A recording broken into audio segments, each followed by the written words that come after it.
Story 1. My dad was a truck driver in the oil field in Canada. He worked long hours every day. On weekends, he would bring my younger brother and me on some of his jobs. We were on location. My little brother, 3 years old, and I, 10 years old, were waiting for him, playing in the cab of the truck. My little brother opened the passenger door and my small arms closed it. When the job was done, we started our drive home at about 35 kilometers per hour. The door flew open and I was ejected from the truck. I remember doing about 10 backflips as I tumbled out, hitting the ground on my back a few times and rolling to a stop. I stood up before the truck had even stopped, in absolute shock. The next thing I saw was my dad looking for me. He burst into tears. It was the first time I had ever seen him cry. I am 33 now and he still will not talk to me about it. Luckily, the rig was in a farmer's field, so when we left I landed on softer dirt and walked away without a scratch. My dad thought he had run over me with the trailer. I do not think we ever went to work with Dad again. I work for the company now. Story 2. A few years ago I had pneumonia, but my whole family insisted it was just postnasal drip, which runs in the family. After a week or two, I woke up in the middle of the night and could not feel my arm. After I got to the emergency room, the doctor said it was the worst he had ever seen and was surprised I was not dead. I had 3 pounds of mucus removed from my lungs and spent another 2 weeks in the hospital having the rest siphoned out. For 3 months afterward, I could barely walk half a mile without beginning to pass out, and I still cannot run more than 200 to 300 yards without collapsing. Story 3. Years ago, I lived in Vancouver and liked to go for long walks. It is a beautiful city for that. I was heading to a friend's to drop something off and cut through a neighborhood with a lot of Southeast Asian immigrants. The people I talked to were mostly from Vietnam. I was aware of a van behind me, but it was midday and there were people out, so it was only a passing thought. A woman was working in her garden, and as I approached her house, she began to look behind me. Then she came out onto the sidewalk and started talking to me in her native language. I understood none of it, but her body language was agitated. She kept gesturing for me to come up her walkway. When I looked behind me, I saw 3 men getting out of the van, which was parked just behind me. By this point, the woman had a good grip on my arm and had dragged me almost to her porch. She kept talking and pointing to things in her garden. I listened, nodded, and kept a close eye on the men and the van. I don't remember how long we were there, but the men finally left. Both the woman and I let out huge sighs of relief. She patted my arm, said something, and returned to her gardening. I hurried to my friend's house. On the news the next day was the story of a woman who had been kidnapped and gang raped. The victim had been grabbed on the next street over from the woman's house, not long after my encounter with her, by 5 men in a van. The men were distinctive, and the description of the men and the van matched the ones I had seen. That woman saved me from something horrible, and I am forever thankful. Story 4. The bus weighed around 30,000 pounds. One snowy evening, my wife and I were stopped at a traffic light. I glanced in the rearview mirror and saw a city bus approaching and sliding sideways. I accelerated, pulled forward into the intersection, and turned left into the turning lane. Less than a second later, the bus slid through where our car had been and came to a stop on the far side of the intersection without hitting anything. A 1 second or 2 foot difference could have caused serious spinal injuries. Story 5. Many years ago, my flight had just landed at Chicago O'Hare. The plane was taxiing when the pilot suddenly slammed on the brakes. Passengers were thrown forward against the seats in front of them. A few seconds later, another plane taking off roared past us. No explanation was given. Our imaginations supplied a number of gory scenarios. Story 6. As a kid, after running errands in town with my mother, I was climbing into the back seat of our family station wagon when a semi-truck hit a utility pole down the street, causing a live wire to fall, bounce off the roof of the car, and hang across the open door just a foot or 2 above my legs. Raised Catholic, I wondered for a while afterward if I had actually died that day and whether the rest of what I thought was my life was my purgatory. Story 7. I did not change jobs in early 2020. It would have been a short-lived promotion after restructuring and layoffs. Story 8. After I had a stroke, I was in a coma and it did not look like I would wake up. The doctors asked my wife if they should let me go.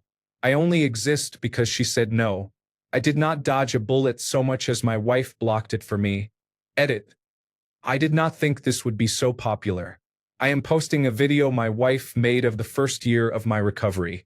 Warning, it is long. Story 9. A friend had lost his job under suspicious circumstances. A few weeks later, he asked me to take him to the bank. As I was on my way to pick him up, I caught a train. He called to say never mind, he would get someone else.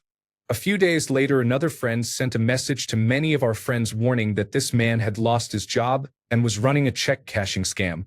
The message asked if anyone could cash a $500 check for him in exchange for $50. He had no funds to cover the check, so the person cashing it would lose the entire amount. He did this to several people over a few days to amass a few $1,000s and was about to leave town when the police arrested him. Story 10. This did not happen to me directly, but a field service engineer was working on one of my large robotic liquid handlers. He bypassed the safety pin that prevents the instrument heads from moving when the cover is open, while a diagnostic program was queued on the computer. He did not realize that the instant he reinserted the safety pin, the machine would execute the queued instructions and start moving, and his hand was in the danger zone. I grabbed his shoulder and yanked his hand out an instant before it would have been crushed. He stopped ignoring me when I told him to stop bypassing safety lockouts to save a few minutes. Story 11. My newborn needed to be rushed to an advanced neonatal intensive care unit to undergo induced hypothermia treatment. He had only hours before he would suffer permanent brain damage. I live in a small town in the middle of nowhere. The neighboring town had just upgraded its hospital with a hypothermia suite, one of only a few in Texas. He is doing great with no signs of any damage. Story 12. I stayed up all night before a day trip to Hong Kong. You know that days when you have not slept, when you are kind of robotic and doing ordinary things with almost no awareness. I went to cross the street and my friend behind me grabbed my shoulder and yanked me back just in time to feel the whoosh of a double-decker bus pass us. I looked at him and said, "Oh, thanks, man." And it took another minute for my brain to process that I would have been dead if he had not grabbed me. Story 13. My husband, my sister, and I were hanging out around my parents' house on a very boring 4th of July. We decided to wash my husband's new car sitting in the driveway because it was hot out and it was an excuse to play with the hose. We were literally walking out the front door, and I said, we should eat lunch before we get all wet and stuff. And everyone agreed, so we turned around and went back inside. I was warming up something in the microwave, a Hot Pocket I think, and all of a sudden I heard the loudest bang I think I've ever heard, from the direction of the front door. My husband and I looked at each other wide-eyed and ran outside. I was greeted by the back end of a Crown Victoria, smoking heavily, plowed into the tree in the middle of our yard. For a split second I was stunned. Then I screamed to my sister inside to call emergency services by dialing 911. I looked over to the driveway, at the car we had been planning to wash just 5 minutes earlier. Totaled. Completely totaled. Brand new 2011 G6. Destroyed. He hit it so hard it did a complete 90-degree turn across the driveway. It ricocheted and hit the other cars in the driveway, damaging 2 other cars.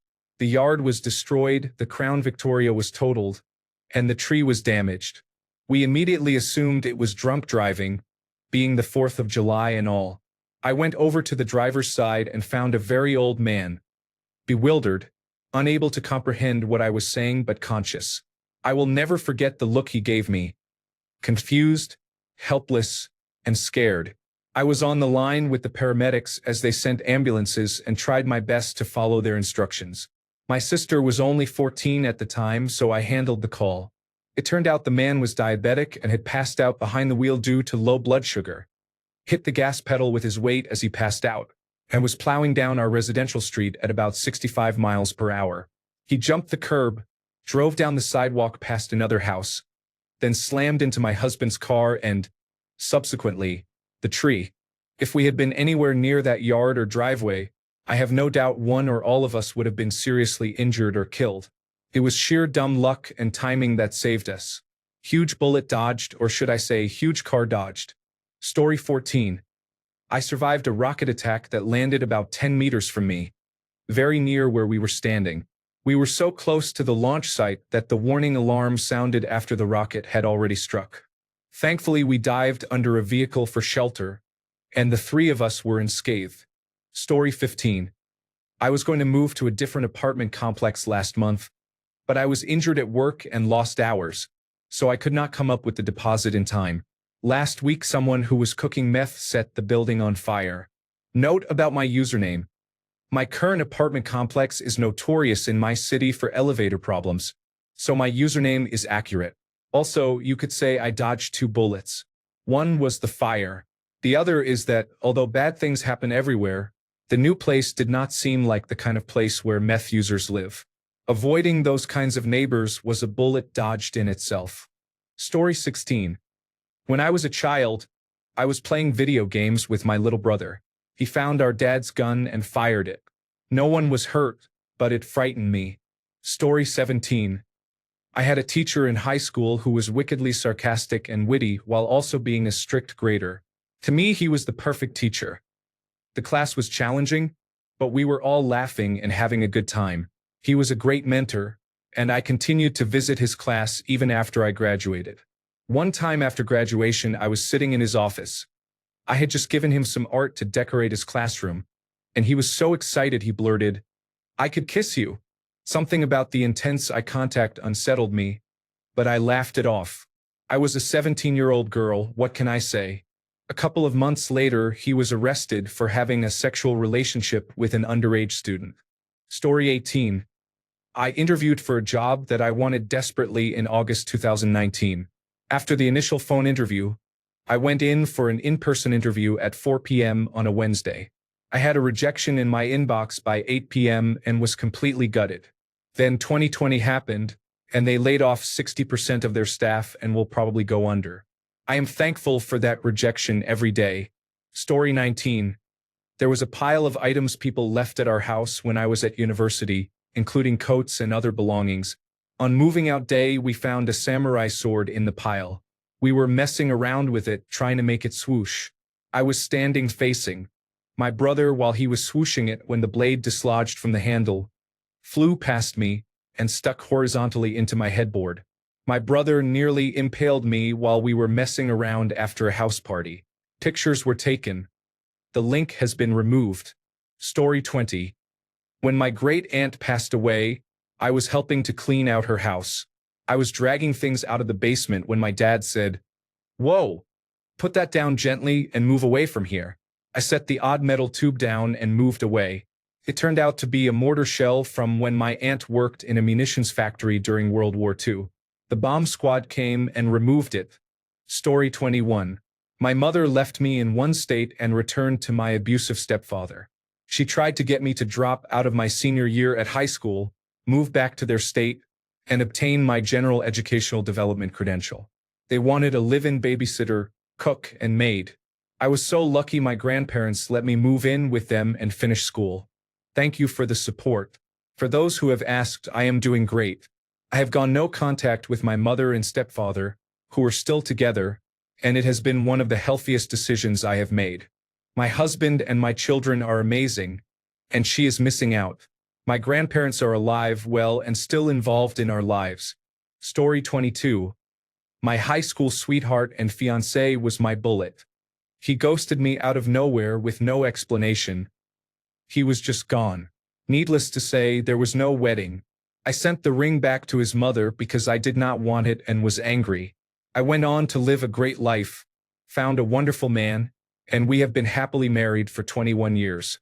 25 years later, I found out that my old flame had been arrested for solicitation of minors, sexting underage girls, possession of child pornography, and multiple charges of sexual offenses involving minors. Apparently, the so-called big man in his community was arrested in a sting operation after the parents of a 12-year-old girl discovered a series of explicit text messages and learned that he had arranged a purportedly romantic hotel room meeting with her. Police posed as the girl and he was caught in the hotel parking lot. Even worse, he was married to the same woman he had apparently been seeing while we were together, and he had a couple of children roughly the same age as his victims. Before I learned all this, I regretted for a long time that we had not worked out. After learning that this had been going on for at least 20 years, I was rather glad I had been ghosted. I have never been so glad to have dodged a bullet. Edit. Thank you for the awards. If you can, please donate to local child abuse centers or shelters for battered women and children. They need help, especially this year. Edit 2. Apparently, I was not clear about the sequence of events. He was arrested 5 years ago, and the texting and sexting were part of the charges at that time. I have heard rumors from various people that he was active in chat rooms back in the day, so he may also have been involved with underage people that way, but I have no proof of that, only rumors. Story 23. During my freshman year of college, I had a calculus class. It covered material I had learned before, but for various reasons they did not give me transfer credit, so I skipped class quite often. Although I usually slept in, one morning I woke at 8:30 and did not feel like going back to sleep, so I decided to go to class and see what was happening. It was the midterm exam. Story 24. When I was in middle school, I wanted to buy a fedora, but none of them could fit my head. Story 25. This is not my story, but a girl I knew had a few drinks and decided to hitchhike home to a town about 40 minutes away from where she had been drinking. It is common for people to hitchhike in that area. She was picked up by a car of men. Everything seemed fine until she suggested they could drop her off just up ahead, and they kept driving. She became instantly sober. She played it off like she was clueless and willing to keep hanging out with them, acting very drunk. When they were in a more forested stretch of highway, she pretended to dry heave and said she was about to vomit, putting on a show so they would stop to let her out. She ran into the bushes and did not look back until she was safe. From what I know, no charges were ever pressed. By the time she reached safety, they had been long gone, and she had no identifying information such as names or a license plate number. It was a smart move in that situation, but it is not smart to be in that situation to begin with. I also remembered another case. My mother, as a late teenager or in her early 20s, was with friends drinking one night, and one girl wanted to hitchhike. She was picked up and was never seen again. Her body was never found. Do not hitchhike while intoxicated. Story 26. I was chased by someone with a knife across my apartment. I closed my door at the right moment, and the person stabbed my wooden door instead. The mark remained until I moved out a few years later, a constant reminder of what could have been. Story 27. In 1992, I was 16. A group of us were leaving a party, and I called shotgun for the front passenger seat. My friend Pat wrestled me out of the spot, so I jumped into another car because the first car was full. The other driver and I watched as our friend's car skidded into oncoming traffic. Pat was airlifted to the local trauma hospital, where his father told a large group of us that Pat had succumbed to his injuries. Pat's driver and my driver had been racing. The road had just been paved and the shoulder was loose gravel.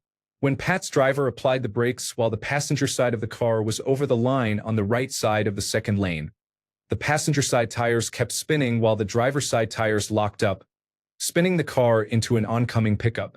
The pickup driver was hospitalized and recovered. Pat's driver broke a femur, was convicted of vehicular manslaughter, and was sentenced to home detention. One day the driver was late returning from high school, the ankle monitor was triggered, and the driver served 30 days. The 3 kids in the back had to be extracted with the jaws of life, suffered broken bones, and received an insurance settlement. However, I do not think I would have died if I had been in the shotgun seat. We would have left 15 seconds earlier and likely would not have hit the pickup. Or maybe we would have. Story 28. At 17 years old, I met and married a sweet North Carolina daddy's girl. Had I not, I would have still been hanging out with my friends who had just discovered heroin. Of those 3 friends, 2 are dead and 1 served 10 years in prison. Story 29. About 4 years ago, I went into cardiac arrest in the middle of my shift.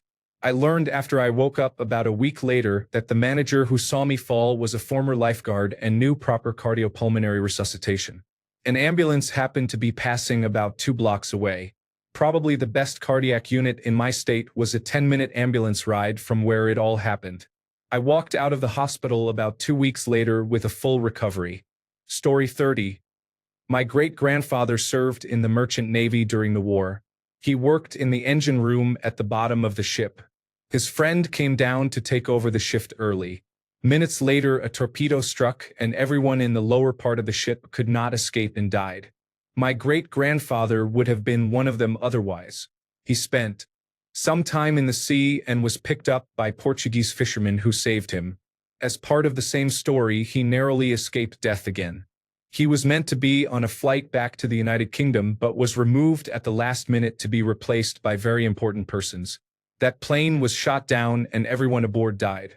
I miss you, great-grandfather. Thank you for the appreciation.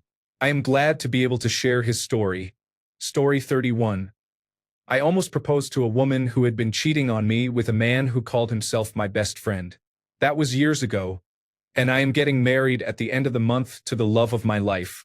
Life has a way of working itself out. Story 32. My father was going through severe depression 10 years ago, and my life was equally terrible for many reasons. It was rubbing off on me. I spent what felt like half an hour crying on the floor and working up the nerve to pull the trigger. When I finally did, the safety was on. I sold my gun the next morning. I wish my father could have said the same 3 years later. Rest in peace. Update. Thank you all for the kind words and the awards. I never expected this post to become so popular. I have tried my best to respond to everyone, but if I missed you, that does not mean I am not thankful for your input. Story 33. My first husband and I were separated. He showed up at my apartment building unannounced, and a neighbor let him in because they recognized him from when he had lived there. He wanted to come upstairs, but I met him in the lobby, where there were cameras and other people. He had never been violent toward me, but it did not feel right to allow him into my space. He asked me to go for a drive with him, and I refused. I offered to help him get mental health treatment, but he declined and drove away. He was missing for a few days and then turned up several states away visiting a friend. A few days later, he took his own life with a handgun. We found out later that he had purchased the gun here and had headed straight out of town when I refused to get in the car with him. To this day, I am thankful that I never got in that car with him. He had never even talked about buying a gun before. I had no idea he was armed. Who knows what would have happened? Story 34. While studying video game development in college, I learned about developers' low standard of living and abusive practices in the industry, which made me realize I was right to choose electrical engineering. Story 35. A police car was chasing someone. I was crossing the road and, because I was walking slowly, the police car nearly grazed me. Look both ways and remove your headphones when you cross the road. Kids. Story 36. My girlfriend and I were going to see the movie Cats. Our Uber pulled up and straight away we noticed something about the driver. To this day we can't articulate what it was. Other than that, he just felt off. We got into the car, already hesitating and a little anxious. He looked at us in the rearview mirror and said, "Two lovely ladies in my car tonight." A few minutes later, he made another semi-sexual innuendo about riding with him. My friend noticed the handle of a knife just poking out of the side of his jacket. She said, "Hey, can we stop at 7-Eleven? We need to grab a Gatorade real quick." So we went in and refused to go back out. We considered whether to call the police. It was so creepy, but what would we have said? Some man was creepy to us? While we hesitated, he wound down his window, brandished a hunting knife at both of us, screamed something about devil women, and then tore out of the parking lot.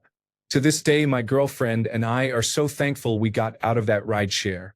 Otherwise, we would have made it to the movie and seen Cats. Story 37. It was a 7.92mm Mauser rifle bullet. When I was around 15, I was deeply depressed and intoxicated. I found my great-grandfather's German rifle captured during World War I and some bullets from that time. I loaded a round, placed the rifle in my mouth and pulled the trigger. Thankfully, the cartridge was not loaded properly. It was a dud after being about 90 years old and did not fire. Story 38. I was walking down the street in downtown Chicago when I heard a loud bang followed by a woman screaming. Somebody dropped a full 2-liter bottle of soda from the 13th floor and it just missed me. From that height and speed, it was essentially a giant bullet. The woman screaming was about 5 feet behind me. She was the second closest to being hit. I am pretty sure the bottle would have killed me if it had struck me. I immediately reported this to a nearby police officer. He said they were trying to find a man who had been throwing things at people from the 13th floor earlier that day. For those who say there is no 13th floor in the United States, call it the 14th floor if you like. It is at the same height where the 13th floor would be. In some countries, the number 13 is considered unlucky, so some buildings skip that number.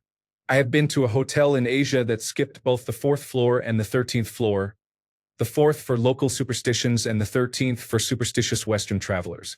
So the actual 4th floor was labeled the 5th floor, the actual 13th floor was labeled the 15th floor, the actual 20th floor was labeled the 22nd floor, and so on. Story 39. A man pursued me for 3 years, and I could not get away from him no matter how hard I tried. But he was eventually sued for harassment and for the rape of multiple women. Story 40. About 15 years ago, I dated a man for less than a year. It was an awful, abusive relationship, and I was relieved to get out of it. 8 or 9 years ago, I saw him on the news. He had strangled his girlfriend to death, dismembered her, and lived with her body for about a month before he was caught. We were young and met on a dating website. He had gone to my high school but graduated a few years before me. The first month was okay. Then he changed. We had a huge fight once because he said something silly. I playfully threw a pillow at him. He immediately flipped out, punched a hole in my door, and told me he would make it so I would never have anything to come back to.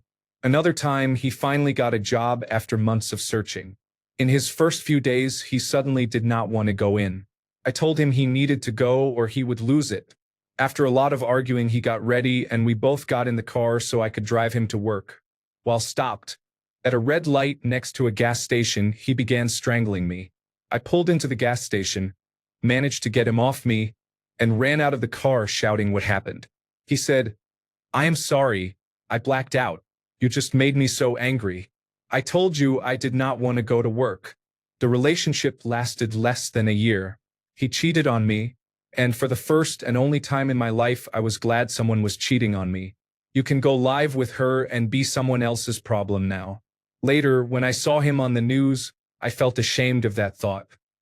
His then-girlfriend, who had just given birth to his baby, was handcuffed to the bed and strangled. He dismembered her body and lived with it in their apartment for about a month.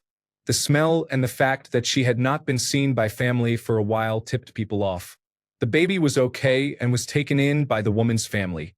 He went on the run but was later caught and is currently in prison. Story 41. I worked the night shift at a 7-Eleven in a relatively unsafe neighborhood. A week after I quit, it was robbed at gunpoint. Story 42.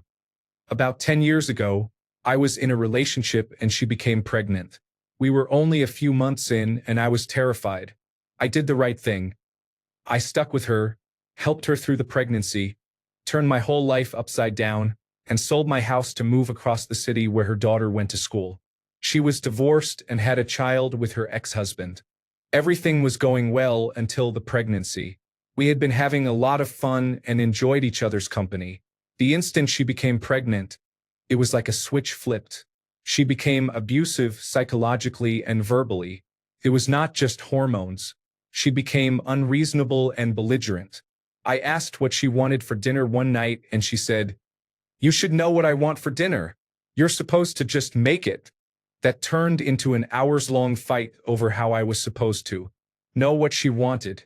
Apparently, I was not in tune enough with her, and that was unforgivable. That was one of hundreds of little things she did to make me feel worthless. She never missed a chance to take a shot at me, miss my turn while driving and have to turn around. I was the most embarrassing boyfriend she ever had, and she could not believe she even allowed me to drive anymore. Stuff like that all day, every day.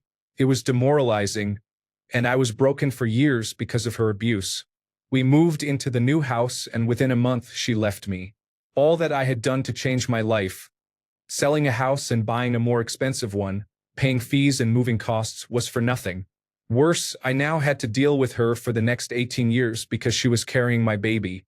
On top of that, she had been cheating on me and was with her ex-boyfriend, who she was moving in with. I was going to be a dad, which was okay, I guess. I wished it had been under different circumstances, but not having to see her every day would be a relief. About a week before she gave birth, I asked if it was okay for me to be there when the child was born. She said, "I really need the other man to be there." I said I was okay with that if he was. Then she told me, "I have to tell you something. There is a chance it is not your baby." After fighting with her for 3 months to get the baby's blood type, the results were inconclusive about paternity. So we went to the deoxyribonucleic acid test, which she resisted, finally agreeing only after I texted everything she had done to me and pointed out she was leaving the question of whether I had a child unanswered. It was not my baby. Bullet dodged. It was an enormous relief. Having to deal with her for 18 years while we co-raised a child would have been a nightmare. I had seen how she handled every communication with her ex-husband. She was cruel to him. It did not matter what it was about. She always found a way to start a fight. Story 43. 4 Christmases ago, I was in Mexico with my mom, dad, and brother doing some last-minute shopping at the local Walmart. After we finished, we went to the car. As we were leaving, 2 trucks stopped right in front of the main Walmart entrance. They were cartel members hunting for the son of a rival cartel leader. They fired a bazooka and I think they hit the man. Then bullets started flying everywhere. My dad was driving. He hit the gas. We almost crashed because there was panic everywhere and a red light. The military showed up while we were driving away and a chase ensued. Luckily, we were close to the house where we were staying and made it back quickly. We heard gunshots for the next 3 hours. We dodged some bullets and even a missile that day. Story 44. About 20-something years ago, I was on my way to an interview through a suburb of Washington, District of Columbia. That road required driving at a fairly high speed, with no shoulders and sidewalks crowded with pedestrians. A woman standing on the sidewalk stepped backward into the roadway just as I was approaching. I slammed on the brakes, honked, and she turned slightly. I stopped, got out, and she was rolling on the ground, clutching her foot, wailing that her foot had been run over. My heart was hammering. I had no idea how much trouble I was in, and I was worried about the time of my interview. Pedestrians approached her, saying they had seen me run over her foot. After a few minutes, the woman stood up, said "Merry Christmas" even though it was nowhere near Christmas, and walked away through the crowd. I felt like I had dodged a bullet, was very relieved, got in my car, and drove away. I did not get the job, for what it is worth, but a couple of inches and my life could have changed for the worse in many ways. Story 45. 5 of my buddies in high school invited me to go cruise around the backcountry roads because we had nothing else to do as teens in Iowa. I was getting ready to go but decided to stay home that night. I am glad I stayed home because their truck rolled several times after sliding on a gravel road. A couple in the truck bed were ejected. One lost his left testicle, one ended up in a coma, one was ejected through the windshield, and the rest suffered several broken bones and concussions. They all should have died, and I am very grateful they did not. I am also grateful I chose not to go. Story 46. I missed a train by seconds and caught the next one. The train I missed hit someone. Story 47. My abusive boyfriend dumped me.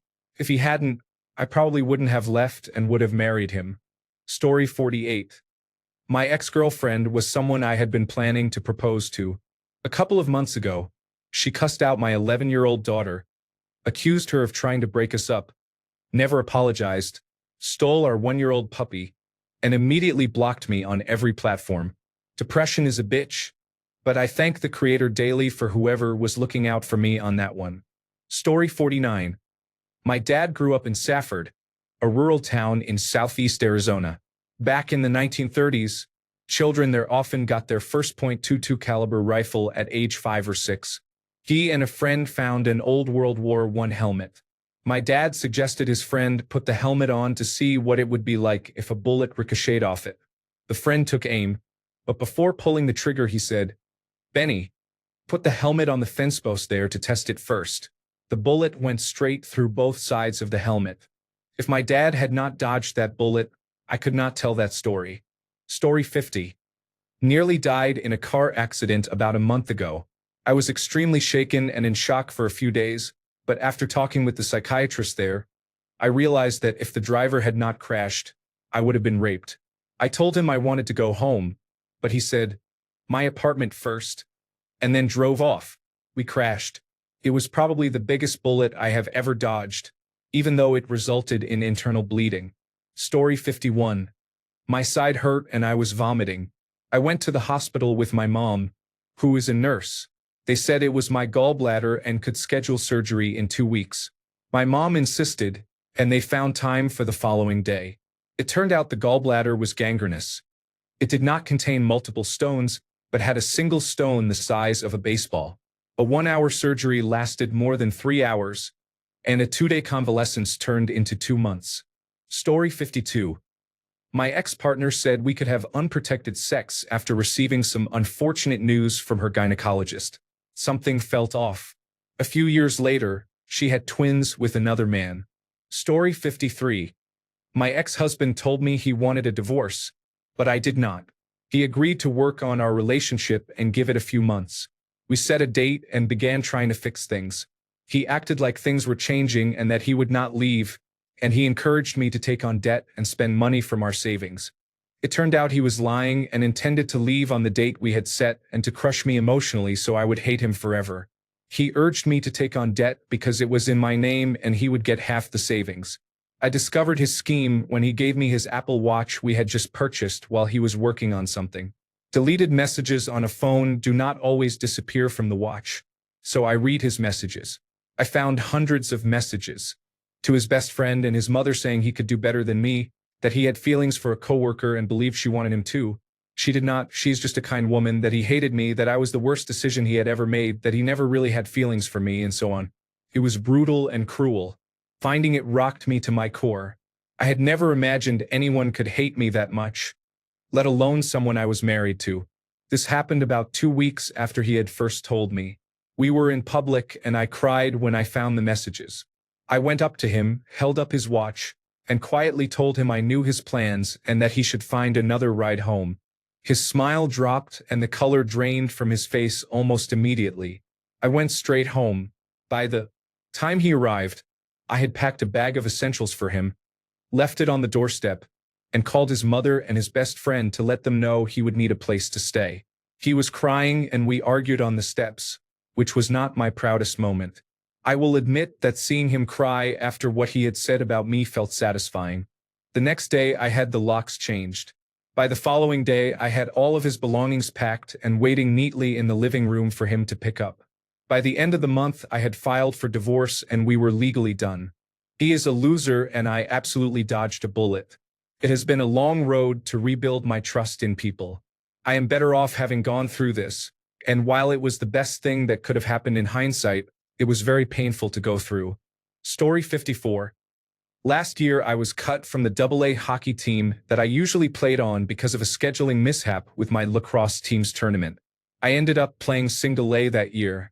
One player spread the flu to almost everyone, and the team did not make it to provincials or cities, nor did it advance past the semifinals in a tournament. Also, 3 import players, skilled athletes from other leagues invited to play, made the season miserable for everyone because of their entitled attitudes and because they cost games by taking careless penalties.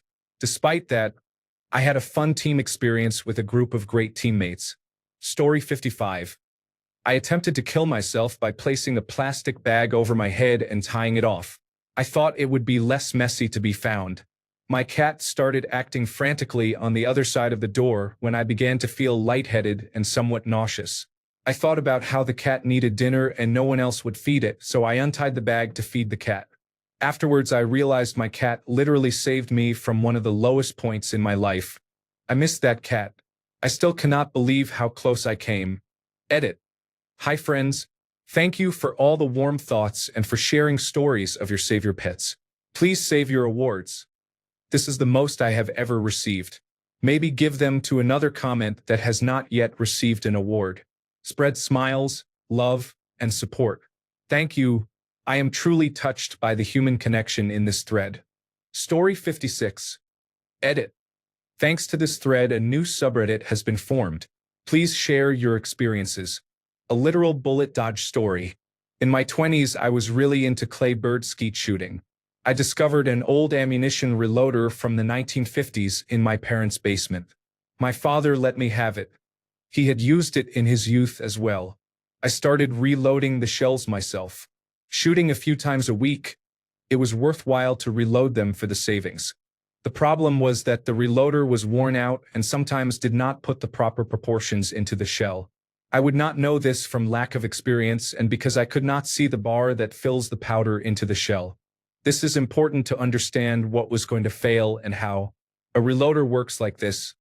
Powder goes in first, then a plastic wad to keep the powder sealed in place, then the BB pellets on top and the shell folds in on itself.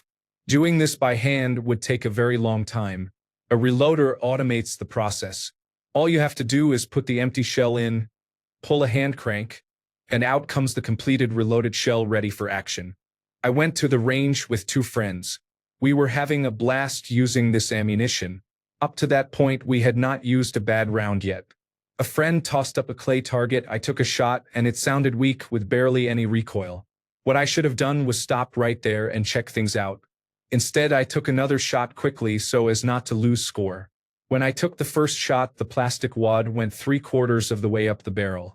The shell did not have enough powder in it. When I took the next shot, the BB pellets hit the plastic wad and the barrel ballooned outward like a cartoon. I felt a BB pellet rub my sideburns. That shows how close the blowback was. The box behind me was peppered with BB pellets. Somehow, by pure luck, none of us were hurt. I spent over $300 buying a new barrel for that gun.